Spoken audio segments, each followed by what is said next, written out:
بسم اللہ الرحمن الرحیم۔ اللہ تبارک و تعالیٰ کے پاکیزہ ترین نام سے آغاز کرتے ہیں جو بہت مہربان نہایت رحم والا ہے۔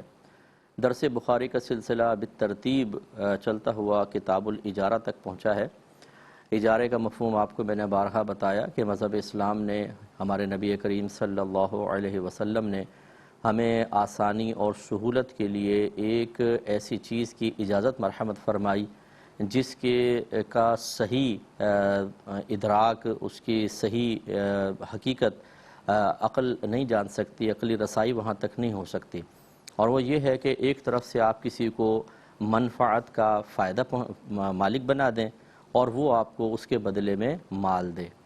تو منفعت جو ہے، جس کو ہم سروس بھی کہہ دیتے ہیں، یہ ایک ایسی چیز ہے کہ اس کی مقدار ناپنا بہت ہی مشکل ہوتا ہے کہ یہ کیا مقدار ہے، لیکن اس کی ایک قیمت کا تعین شریعت نے اس کا کرنے کی اجازت دی ہے۔ اس کو اجارہ کہتے ہیں۔ جیسے اگر میں 6 گھنٹے کام کرتا ہوں، ایک اور مزدور بھی 6 گھنٹے کام کرے گا، تو ہم دونوں کے کام میں ضرور 19-20 کا فرق تو ہوگا ہی ہوگا۔ کوئی زیادہ تیزی سے کام کرتا ہے، کوئی سستی سے کرتا ہے۔ ایسے اگر میں آپ کو مکان کرائے پر دیتا ہوں اور اپنی مکان کے فائدوں کا آپ کو مالک بنا دیتا ہوں، جس کو میں منفعت سے تعبیر کر رہا ہوں، تو ایک شخص اس مکان کو بہت ہی زیادہ مس یوز کرتا ہے، ایک احتیاط کے ساتھ ایک درمیانہ درجے کا استعمال کرتا ہے۔ کسی کی فیملی بڑی ہوتی ہے، کسی کی فیملی چھوٹی ہوتی ہے، لیکن کرایہ سب کا برابر ہوتا ہے۔ تو خلاصہ کلام یہ ہے کہ بعض چیزیں ایسی ہوتی ہیں کہ عقل ان کا ادراک حاصل نہیں کر سکتی، جن کو ہم شرعی اصطلاح میں خلاف عقل مسئلہ کہتے ہیں یا غیر معقول مسائل کہتے ہیں، خلاف قیاس مسائل کہتے ہیں۔ لیکن ہمارے نبی کریم صلی اللہ علیہ وسلم نے اللہ تبارک و تعالیٰ کی طرف سے ان چیزوں کا تعارف پیش کیا، اور چونکہ لوگوں کو ان کی بہت زیادہ ضرورت تھی، لوگ اس کے بغیر گزارا نہیں کر سکتے تھے یا بہت ہی مشکل سے ہو جاتا، اس لیے اس میں آسانی اور سہولت دے کر اجازت مرحمت فرمائی۔ تو یہ کتاب الاجارہ چل رہا ہے، اور اس کی پچھلے پروگرام میں 2265 نمبر حدیث پاک تک ہم پہنچے ہیں۔ آج اسی سے آغاز کریں گے۔ امام بخاری رحمۃ اللہ علیہ نے اس کا باب قائم کیا ہے، باب الاجیری فی الغزوی، یعنی غزوے میں کسی کو اجرت پر رکھنے کا باب۔ غزوہ اس جنگ کو کہتے ہیں کہ جس میں بنفس نفیس رحمت کونین صلی اللہ علیہ وسلم نے شرکت فرمائی ہو۔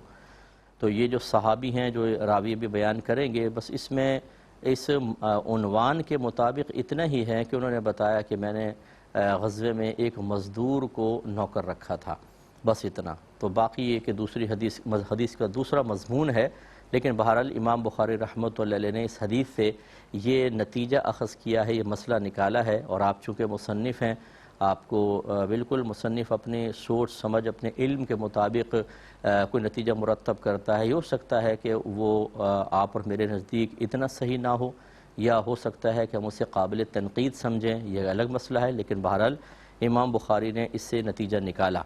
لہٰذا آپ دیکھیے، اس میں حدیث ہے کہ حضرت یعلا بن امیہ کہتے ہیں کہ میں غزوہ تبوک میں نبی کریم صلی اللہ علیہ وسلم کے ساتھ تھا، اور میرے نزدیک وہ میرا سب سے زیادہ اعتماد والا عمل تھا۔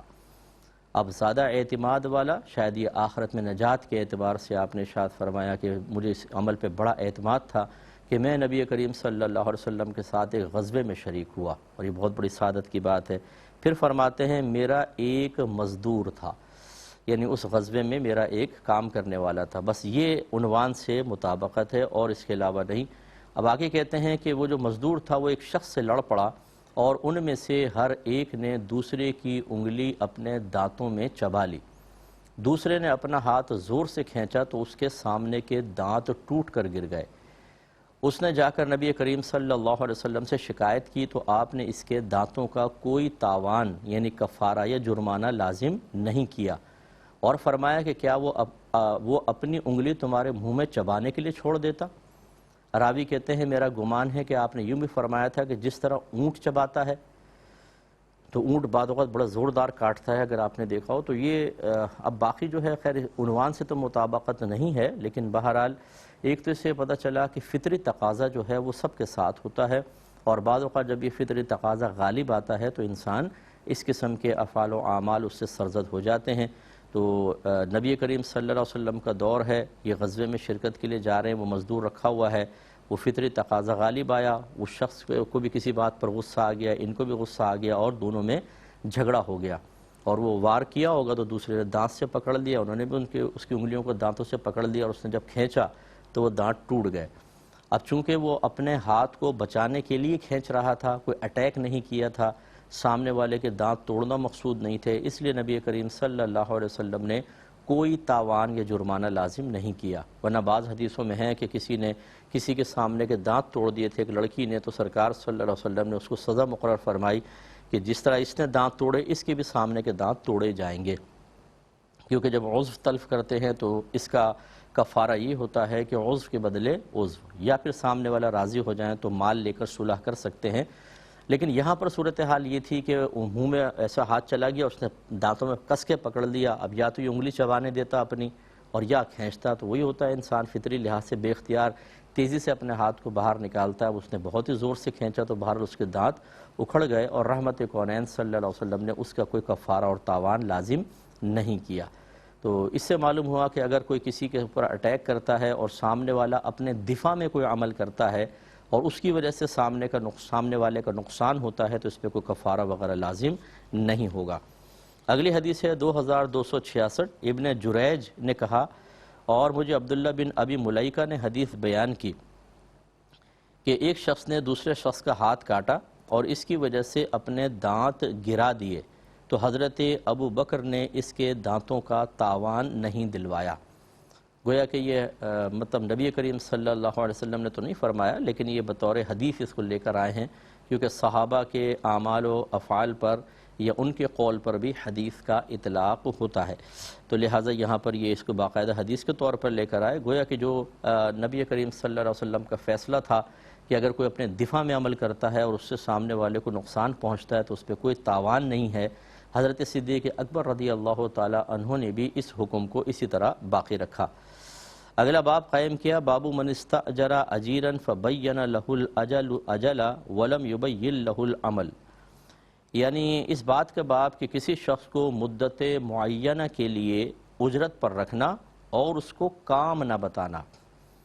اب اس پر حدیث تو نہیں لائے، بس یہ ہے ایک قرآن کی آیت سے امام بخاری نے استدلال کیا، وہ آیت ذکر کر دی ہے جس کا پس منظر یہ ہے کہ جب حضرت موسیٰ علیہ السلام کی والدہ نے آپ کو دریا میں ڈالا، پھر فرعون نے دیکھا آپ کو دریا میں بہتے ہوئے تو اپنے محل میں لے آیا اور آپ کو پالا اور اپنا بیٹا منہ بولا بیٹا بنا لیا، تو آپ ابن فرعون کے نام سے اس وقت معروف ہو گئے تھے۔ پھر ایک دفعہ موسیٰ علیہ السلام جب جوان ہو گئے تو پھر آپ کہیں سے گزر رہے تھے، تو آپ کا ایک ہوم قوم تھا، قبطی قوم کا، یہ آپ کا بنی اسرائیلی تھا، اور سامنے فرعون کی قبطی قوم کا ایک شخص تھا، ان دونوں میں باہم جھگڑا ہو رہا تھا۔ تو آپ کے ہم قوم نے یعنی بنی اسرائیلی نے آپ کو پکارا کہ میری مدد کریں، دیکھیں قبطی مجھے مار رہا ہے۔ تو حضرت موسیٰ علیہ السلام نے جا کر ایک زور سے اس کو مکہ مارا قبطی کو، تو وہیں مر گیا۔ آپ کا ارادہ اس کو مارنے کا نہیں تھا لیکن مر گیا، تو پھر آپ کو یہ خوف پیدا ہوا کہ اگر فرعون کو پتہ چلے گا تو شاید وہ سزا دے گا، تو آپ وہاں سے ہجرت فرما گئے تھے اور آپ حضرت شعیب علیہ السلام کے علاقے میں داخل ہوئے، اور وہاں پر آپ نے دیکھا کنواں تھا، اس پہ لوگ پانی بھر رہے تھے اور اتنا رش تھا کہ جگہ نہیں مل رہی تھی۔ دو لڑکیاں جو پردے میں تھیں وہ سائیڈ میں کھڑی ہوئی اپنی باری کا انتظار کر رہی تھیں، تو موسیٰ علیہ السلام نے پھر ان کا برتن لیا، لوگوں کو ہٹایا اور ان کو پانی بھر کر دیا۔ تو انہوں نے پھر آفر کی کہ آپ ہمارے ساتھ چلیں، ہمارے والد صاحب سے ملیں، وہ لے آئیں۔ حضرت شعیب علیہ السلام نے پہچان لیا کہ یہ اللہ کے نیک بندے ہیں، تو انہوں نے پھر موسیٰ علیہ السلام کو آفر کی کہ آپ 8 سال تک یہاں پر ہمارا کام کریں تو میں آپ کو اجرت دوں گا، اور 10 سال پورے کر لیں تو بہت ہی اچھی بات ہے۔ تو پھر حضرت موسیٰ علیہ السلام نے وہاں اجرت کی، مطلب وہاں پہ آپ نے مزدوری کی، یعنی کام کیا ان کا، اور اس کی اجرت کا تعین ہوا، لیکن عمل کیا ہے وہ یہاں مذکور نہیں تھا، بس یہی اس باب سے مطابقت ہے۔ تو اس میں اللہ تعالیٰ کا یہ فرمان لے کر آئے ہیں کہ حضرت شعیب علیہ السلام نے کہا میرا ارادہ ہے کہ میں اپنی 2 بیٹیوں میں سے ایک کا نکاح آپ کے ساتھ کر دوں کہ آپ 8 سال تک اجرت پر میرا کام کریں، اور اگر آپ نے 10 سال پورے کر دیے تو یہ آپ کی طرف سے ایک احسان ہوگا، اور میں آپ کو مشکل میں نہیں ڈالنا چاہتا، آپ انشاءاللہ مجھے نیک لوگوں میں سے پائیں گے۔ موسیٰ علیہ السلام نے کہا یہ بات میرے اور آپ کے درمیان ہے، میں نے ان دونوں میں سے جس مدت کو بھی پورا کر دیا تو مجھ سے کوئی زیادتی نہیں ہوگی، اور ہمارے اس معاہدے پر اللہ نگہبان ہے۔ سورہ قصص آیت نمبر 27 اور 28 اگر آپ پڑھیں تو یہ تو امام بخاری نے گویا کہ اس آیت سے استدلال کیا اور ایک باب قائم کیا، لیکن اس پر کوئی حدیث لے کر نہیں آئے ہیں۔ یہ بعض اوقات ہوتا ہے کہ امام بخاری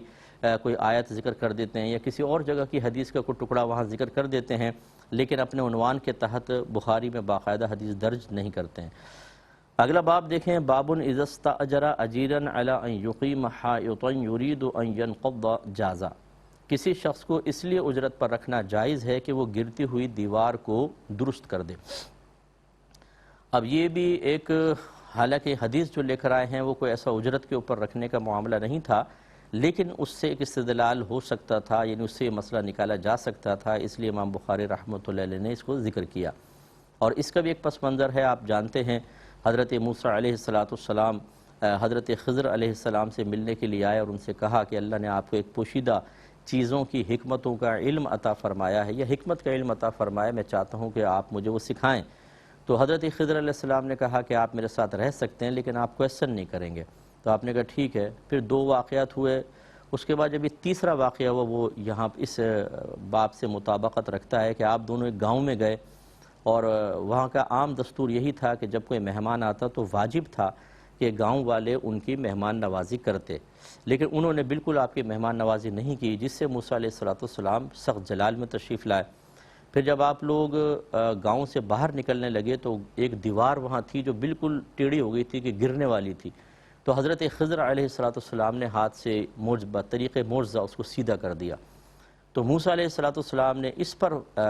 جلال میں آ کے کہا کہ آپ دیکھیں انہوں نے ہماری مہمان نوازی نہیں کی، تو آپ کو کیا ضرورت تھی کہ مفت میں آپ اس دیوار کو ٹھیک کرتے، آپ اس پہ کوئی اجرت طلب کر لیتے۔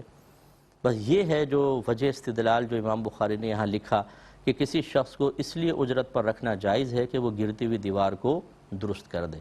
اب یہاں اگرچہ اجرت نہیں لی گئی، لیکن موسیٰ علیہ السلام کو چونکہ مشورہ تھا، گویا کہ امام بخاری ثابت کرنا چاہتے ہیں کہ موسیٰ علیہ السلام کا مشورہ یقیناً ایک شرعی مسئلہ ہے، اگر صحیح جائز نہ ہوتا تو وہ آپ کیوں کہتے، اور ہمارے نبی کریم صلی اللہ علیہ وسلم نے اسے منع بھی نہیں فرمایا۔ تو جب کوئی نیا رسول آتا ہے وہ نئی شریعت لے کر آتا ہے، پچھلی شریعتیں منسوخ ہو جاتی ہیں۔ ہاں اگر وہ رسول پچھلے کسی رسول یا جو نبی تھے ان کے پاس جو شریعت تھی اسے بعینہ ہی قائم رکھے تو اب یہ ان کی طرف منسوب نہیں ہوتی بلکہ نئے رسول کی طرف منسوب ہوتی ہے کہ یہ ان کی شریعت ہے، لیکن حکم بعض اوقات پچھلا والا قائم رکھا جاتا ہے۔ ایسے ہی نبی کریم صلی اللہ علیہ وسلم نے چونکہ اس حدیث کو بیان کیا اور اس کا رد نہیں کیا، تو اس کا مطلب یہ کہ ہماری شریعت میں بھی ایسا ہی ہے کہ گرتی ہوئی دیوار کو صحیح کرنے کے لیے ایک مزدور رکھا جا سکتا ہے۔ اس پر حدیث لے کر آئے ہیں 2267 نمبر، حضرت سعید بن جبیر رضی اللہ تعالی عنہ اس کے راوی ہیں، انہوں نے کہا کہ مجھ سے حضرت ابن عباس رضی اللہ تعالی عنہ نے فرمایا کہ مجھے حضرت ابی بن کعب رضی اللہ تعالی عنہ نے حدیث بیان کی۔ انہوں نے کہا کہ رسول اللہ صلی اللہ علیہ وسلم نے فرمایا کہ بس وہ دونوں یعنی حضرت خضر اور حضرت موسیٰ علیہ السلام گئے تو انہوں نے دیکھا کہ ایک دیوار گرنے والی ہے۔ راوی ایک سعید ہیں، انہوں نے کہا اپنے ہاتھ سے اس طرح کیا اور اپنے دونوں ہاتھ بلند کیے کہ بہت اونچی دیوار تھی، گرنے والی تھی۔ پس وہ دیوار حضرت خضر علیہ السلام نے اس طرح ہاتھ کیا، دونوں ہاتھ پھیلائے تو وہ دیوار سیدھی ہو گئی۔ حضرت یعلا یہ بھی راوی ہیں، کہتے ہیں میرا گمان ہے کہ سعید نے کہا کہ انہوں نے دیوار پر اپنا ہاتھ پھیرا تو وہ سیدھی ہو گئی۔ انہیں روات کو شک ہے، بعض نے سمجھا کہ یوں سیدھا ہاتھ کیا تھا دیوار ٹھیک ہو گئی، ہاتھ ٹچ نہیں کیا، بعض نے کہا نہیں ہاتھ ٹچ کیا تھا۔ تو حضرت موسیٰ علیہ السلام نے حضرت خضر سے کہا کہ اگر آپ چاہیں تو اس کی اجرت لے لیں۔ سعید نے کہا یعنی ایسی اجرت جس کو ہم کھائیں۔ تو دیکھیں بس یہ حدیث کے اندر ایک بات آئی تھی تو امام بخاری نے اس سے ایک مسئلہ نکالا، تو معلوم یہ ہوا کہ اگر دیوار وغیرہ بنوانے کے لیے کسی کو مزدور رکھا جائے اور اس کے ساتھ اجرت طے کر لی جائے تو یہ عمل درست ہے۔ اگلے باب کی طرف آتے ہیں، باب الاجارت الی نصف النہار، دوپہر تک کس کے لیے کسی کو اجرت پر رکھنے کا باب۔ اب اس کے تحت بھی جو حدیث لے کر آئے ہیں وہ کوئی ایسا نہیں ہے کہ اس میں کسی مزدور کا ذکر ہو رہا ہو کہ اس نے اتنی دیر تک مزدوری کی تو نبی کریم نے اس کو کچھ عطا فرمایا، بلکہ رحمت کونین صلی اللہ علیہ وسلم نے اس میں یہود، نصارہ اور پھر اپنی امت کا ذکر فرمایا اور یہ ثابت فرمایا اور ہمارے لیے یہ مقام شکر ہے کہ اللہ تعالیٰ نے ہمیں اپنے حبیب کی امت میں پیدا فرمایا، قلیل عمر عطا فرمائی، وقت بہت تھوڑا سا دیا ہمیں زندگی کے اندر، لیکن اجرت اتنی زبردست، یعنی آخرت میں بدلہ اتنا زبردست جو پہلے دور کے ہزاروں سال کی عمر پانے والوں کو بھی حاصل نہ ہو سکا۔ تو اب حدیث دیکھیے، حدیث نمبر ہے 2268۔ حضرت ابن عمر رضی اللہ تعالی عنہما اس کے راوی ہیں۔ آپ کہتے ہیں کہ نبی کریم صلی اللہ علیہ وسلم نے ارشاد فرمایا کہ تمہاری مثال اور تورات اور انجیل، تورات یہ یہودی اور انجیل عیسائی، تورات اور انجیل والوں کی مثال ایسی ہے جیسے کسی شخص نے اجرت معینہ پر کوئی مزدور لگائے اور کہا کہ صبح سے دوپہر تک ایک قیرات کے بدلے میرے لیے کام کون کرے گا۔ اب صبح سے دوپہر کافی لمبا فاصلہ ہوتا، پس یہود نے عمل کیا۔ پھر اس نے کہا کہ دوپہر سے لے کر نماز عصر تک ایک قرات کے بدلے میرے لیے کون کام کرے گا؟ یہ پہلے کے مقابلے میں کم وقت تھا۔ تو سرکار فرماتے ہیں پس نصارہ نے عمل کیا۔ پھر اس نے کہا کہ عصر سے لے کر غروب آفتاب تک 2 قرات کے بدلے میرے لیے کون کام کرے گا؟ اب عصر سے مغرب ٹائم اور کم، لیکن اجرت ڈبل ہو گئی، پہلے 1 قرات پھر 1 قرات اور یہاں 2 قرات۔ اب سرکار نے ارشاد فرمایا پس تم وہ لوگ ہو، یعنی تیسرے تم ہو۔ پھر سرکار فرماتے ہیں کہ پھر یہود اور نصارہ غضبناک ہوئے اور کہا کہ ہم نے کام زیادہ کیا ہے اور ہم کو اجرت کم ملی ہے۔ تو اس شخص نے ان سے پوچھا کیا میں نے تمہارے حق سے کم اجرت دی ہے؟ انہوں نے کہا کہ نہیں۔ تو اس نے کہا یہ میرا فضل ہے، میں جس کو چاہوں عطا کروں۔ تو یہ ایک مثال کے طور پہ سرکار نے اس کو پیش فرمایا، ورنہ اگر آپ اس کے پس منظر میں دیکھیں کہ مقصود مصطفیٰ صلی اللہ علیہ وسلم کیا ہے، تو جس شخص نے مزدوری پر رکھا وہ گویا کہ آپ اس سے ذات باری تعالیٰ مراد لے رہے ہیں کہ اللہ تعالیٰ نے یہود کو پیدا کیا، عمریں طویل دیں لمبا عرصے تک، لیکن اجر تھوڑا۔ پھر عیسائیوں کو اللہ تعالیٰ نے عیسیٰ علیہ السلام کی امت تھی، انہیں پیدا فرمایا، ان کا عمل تھوڑا رکھا لیکن اجرت وہی رکھی جو یہود والی تھی۔ اور پھر میری امت کو پیدا کیا، ان کی عمریں بہت کم رکھیں، جیسے 60 سے 70 سال اوسط عمر ہوگی، اور اس میں ڈبل اجر عطا فرمایا اپنے حبیب کے صدقے میں۔ تو سرکار ارشاد فرماتے ہیں کہ فرض کر لیں اگر یہود اور نصارہ ناراض ہو کر بروز قیامت اللہ کی بارگاہ میں کہیں کہ اللہ تعالیٰ تو نے تو ہمیں ان کے مقابلے میں کم اجرت دی ہے، اور اللہ تعالیٰ جواب میں فرمایا کہ یہ بتاؤ کہ جتنا تم سے طے ہوا تھا تمہارے حق میں کوئی کمی کی؟ تو وہ جواب میں کہیں گے نہیں۔ تو بس پھر اللہ تعالیٰ فرمائے کہ میری مرضی ہے، میں کسی مزدور کو کچھ دوں اور کسی مزدور کو زیادہ دے دوں، تمہارے حق میں تو کوئی کمی نہیں کی، گویا کہ تمہیں اس میں آبجیکشن کا حق حاصل نہیں ہے۔ اب اس میں جو چیزیں ہیں نکات انشاءاللہ اس پہ ہم کلام کریں گے، لیکن نیکسٹ پروگرام میں وآخر دعوانا ان الحمدللہ رب العالمین۔